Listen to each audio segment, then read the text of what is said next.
Mario Dandi di sidang, nasib Rafael Alun Trisambodo tak kalah ngenes. Mario Dandi kembali menjalani sidang kasus penganiayaan terhadap David Ozora di Pengadilan Negeri Jakarta Selatan, Kamis 15 Juni 2023. Di saat Mario Dandi sidang, nasib sang ayah Rafael Alun Trisambodo juga tak kalah jadi sorotan. Diketahui mantan pejabat Ditjen Pajak itu telah ditetapkan sebagai tersangka kasus dugaan gratifikasi dan tindak pidana pencucian uang atau TPPU. Simak penjelasan terkait nasib Rafael Alun yang tak kalah ngenes dari anaknya yang didakwa penganiayaan berat berikut ini. KPK periksa 13 saksi soal aset Rafael Alun di Manado.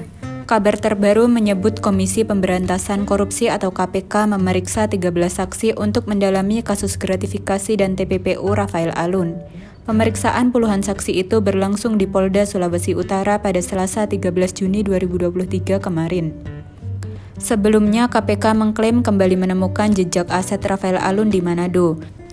KPK akan segera melakukan penyitaan terhadap aset Rafael tersebut yang merupakan bagian dari penyidikan dugaan TPPU.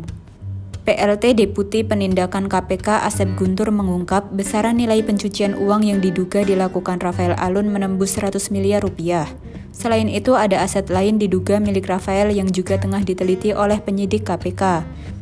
Sejauh ini, KPK sudah menyita beberapa aset diduga milik Rafael Alun, yakni 1 unit Moge di Yogyakarta dan 1 unit Toyota Land Cruiser dan Toyota Camry di Kota Solo. Penyidik KPK juga menyita 3 unit rumah Rafael, yakni 1 unit rumah di Simpruk, 1 rumah indekos di Blok M dan kontrakan di Meruya. Rafael Alun ditetapkan sebagai tersangka TPPU pada 10 Mei 2023 lalu. Kasus itu merupakan pengembangan dari kasus dugaan penerimaan gratifikasi Rafael yang juga diusut KPK. Uang ganti rugi atau restitusi David terganjal penyitaan aset Rafael. Di sisi lain, harta Rafael Alun yang disita KPK berpeluang digunakan untuk membayar restitusi David Ozora. Pernyataan itu disampaikan oleh Lembaga Perlindungan Saksi dan Korban atau LPSK. LPSK menjelaskan peluang itu terbuka jika Mario Dandi tidak mampu membayar uang ganti rugi ke David Ozora sebesar 100 miliar rupiah.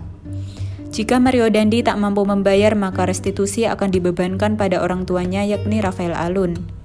Sebelumnya, LPSK telah meminta terdakwa kasus penganiayaan Mario Dandi membayar 100 miliar rupiah sebagai restitusi untuk dibayarkan pada David Ozora lewat tuntutan jaksa. Nominal itu didasarkan pada kalkulasi jumlah kerugian yang dialami David dan keluarga yang terdiri dari biaya pengobatan keluar hingga berbagai potensi kerugian ke depan. Alasan dibalik pemberian restitusi itu adalah LPSK menilai korban adalah entitas yang paling menderita dalam suatu perkara pidana. Oleh sebab itu, negara harusnya memberikan perhatian lebih kepada mereka.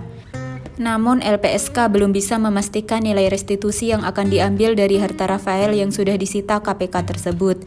Meski begitu, koordinasi telah dilakukan oleh LPSK dengan KPK.